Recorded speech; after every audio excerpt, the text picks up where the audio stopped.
2018 की एक major injury के बाद सबको लगा था कि इस प्लेयर का टेस्ट करियर खत्म हो चुका है।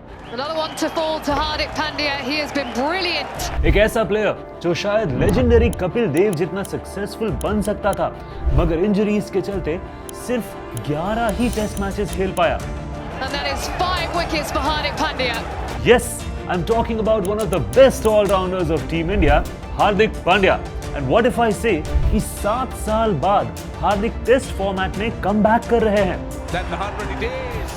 I'm sure मेरी तरह आप भी बिलीव नहीं करोगे, right? But yes, it is true. Hardik Pandya is making a comeback in the test format. लेकिन क्या इंडियन टेस्ट टीम को हार्दिक पांड्या की जरूरत है? और क्या हार्दिक पांड्या एक्चुअली फिट है टेस्ट कमबैक के लिए? Let's discuss all of this in today's video.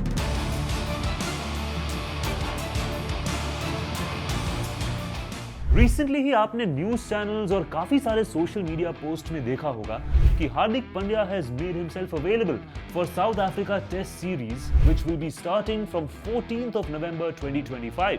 Pandya जिन्होंने अपना last test match 30th August 2018 को इंग्लैंड के अगेंस्ट खेला था, वो शायद हमें 7 साल बाद साउथ अफ्रीका के सामने खेलते हुए दिखेंगे। ओडीआई और टी20आई फॉर्मेट में एक्स्ट्राऑर्डिनरी परफॉर्मेंसेस के बाद Hardik Pandya is ready to show his all round master class in test format as well. लेकिन क्या इंडियन टीम को टेस्ट फॉर्मेट में हार्दिक पांड्या की एक्चुअली जरूरत है? वेल, देखा जाए तो हार्दिक पांड्या की इंजरी के बाद इंडियन टीम ने तुरंत ही उनका रिप्लेसमेंट ढूंढ लिया था। Indian team selected Shardul Thakur as a prominent all-rounder in Test cricket. 2018 में डेब्यू करने के बाद Shardul has played around 13 Test matches for Team India. In these 13 matches, Shardul scored 377 runs and took 33 wickets.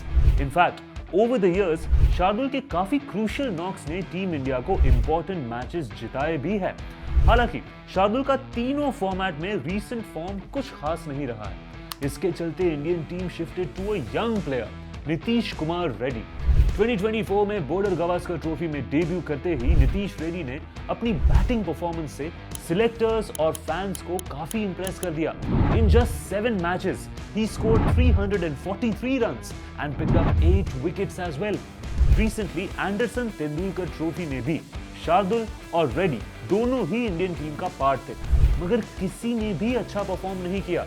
In fact अगर हम इन दोनों allrounders को analyse करें तो Shardul Thakur is more of a bowling allrounder and Nitish Kumar Reddy is more of a batting allrounder. None of these two are equally good at bowling and batting at the same time. But इन्हीं की जगह अगर हम हार्दिक पांड्या को देखें तो उन्होंने 11 टेस्ट मैचेस में 532 रन स्कोर किए हैं और 17 विकेट्स भी ली है। He is a perfect all-rounder with the bat and the ball as well. So yes, statistical performance के basis पे Shubman Gill would be very happy to include Hardik Pandya in the playing 11. पर main सवाल तो ये आता है कि क्या हार्दिक पांड्या फिट है टेस्ट क्रिकेट खेलने के लिए? इससे पहले भी 2020 में हार्दिक की बैक सर्जरी के बाद उन्हें इंडियन टेस्ट स्क्वाड में इंक्लूड किया गया था, मगर उन्हें प्लेइंग 11 में जगह नहीं मिल पाई थी। This was because the captain and the selectors both had a dilemma that will Hardik be able to bowl? If yes, then can he bowl long spells or not? 2020 से लेकर अभी तक 2025 में हार्दिक की सेम ही प्रॉब्लम है। हमने IPL और टी20आई फॉर्मेट में भी देखा कि कई सारी मैचेस में हार्दिक अपनी 4 ओवर्स का कोटा भी कंप्लीट नहीं करते हैं। This actually shows that Hardik is still concerned about his back injury और यही इंजरी उनकी परफॉर्मेंस को हिंडर कर रही है।